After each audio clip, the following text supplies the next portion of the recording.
On a une communauté qui est tissée serrée.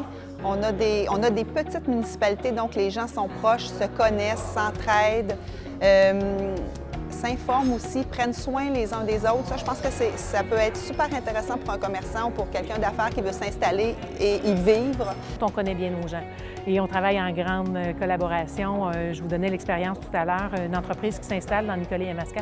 Ce qu'on fait, nous, c'est que les actions des partenaires sont autour du client. Le client est au centre de nos actions. Donc, quand on fait une rencontre, le client va présenter son projet, mais à une multitude de partenaires à la fois, ce qui fait que ça permet à tout le monde d'optimiser les financements, les programmes, les interventions pour accélérer le processus de démarrage de l'entreprise. Notre promoteur, à la fin, a vraiment toutes les informations pour prendre les meilleures décisions. On travaille en collaboration avec 8 caisses qui sont participatives sur le territoire. On a 3 centres de services au niveau des jardins entreprises. Donc, si vous faites le comparable, encore là, c'est ça, vraiment en termes de flexibilité, d'accessibilité, on est en premier plan.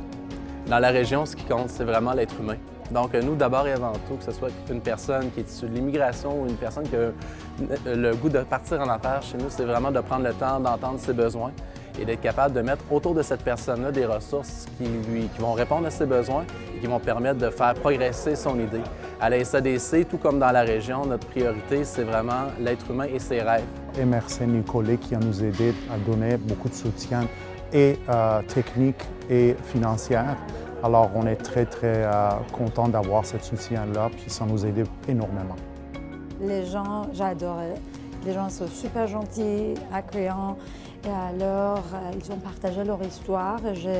J'aimais bien qu'avec partager leur histoire, j'ai réfléchi à beaucoup d'idées alors innovatives pour mon entreprise. Ce qui est particulier, c'est la chaleur de l'accueil. Ce qui est franchement génial, c'est que toute personne que tu rencontres au village, à qui tu poses une question, est là pour t'aider pour trouver une solution ou te référer à quelqu'un d'autre. Moi, je conseille vraiment de venir en région parce que toutes les possibilités sont là. Souvent, les grosses villes sont déjà saturées, mais les régions, la possibilité est énorme pour qui veut, il peut. Moi, ce que j'ai aimé, c'est ça, c'est les différents éléments de la qualité de vie, plus les visites qu'on a fait en entreprise qui ont montré en fait des témoignages d'immigrants, première génération ou deuxième, troisième génération, qui ont fait de belles choses en fait ici en région. Ici, je vois qu'il n'y a pas de service informatique et ça m'intéresserait, pourquoi pas, d'être la première entreprise qui a ici donne des services informatiques.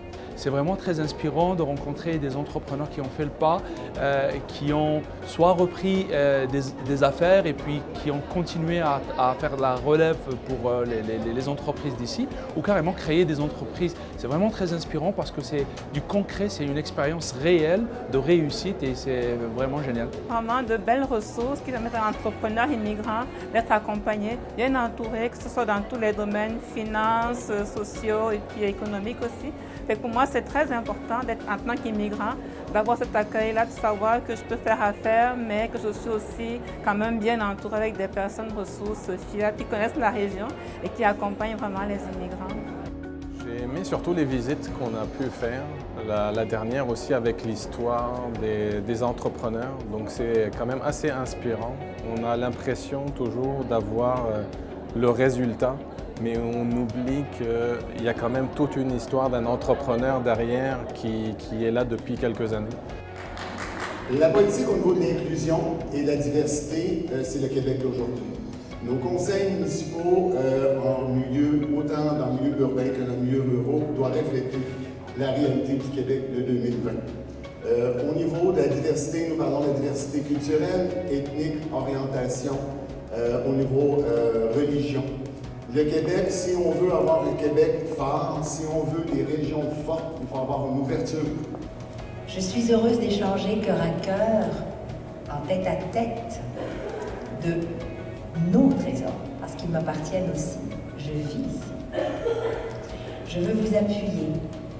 Je veux faire valoir les attraits des entrepreneurs immigrants qui nous accompagnent aujourd'hui et qui, depuis les 10 dernières régions qu'on a fait ensemble, nous ont suivis. Pour certains se sont ajoutés, d'autres ont changé.